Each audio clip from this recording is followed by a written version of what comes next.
Ortolani. Barlow's test.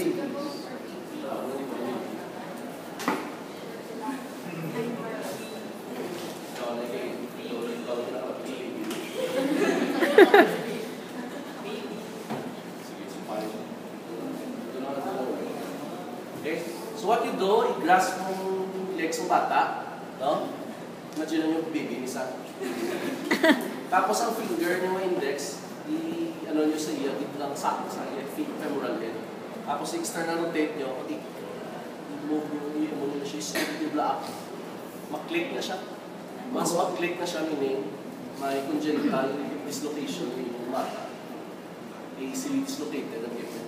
So pag mo ba na, click na siya. Ortolanis. Nagwa na siya wala. Nagwa na ang femoral head sa inyo mga that is ortolanis test. Kung iuli mo siya, mabalik mo siya sa sulod, muna naman siyang Barlow's test. Mauli. Sir. Pero before we perform, yung present na daan sa bata. Check mo lang kung may present. Kaya nakadaan sa science kasi doon siya pero for congenital dislocation. It's okay. Every time sila pagkakalin. Okay. The-flail lang ang yan. Ano kaya tipos bata, plagiyo na yan. What if what may tinanotice, parents lang sa plagiyo eh, may plagiyo. Kaya automatic na siya nag-pack out na siya.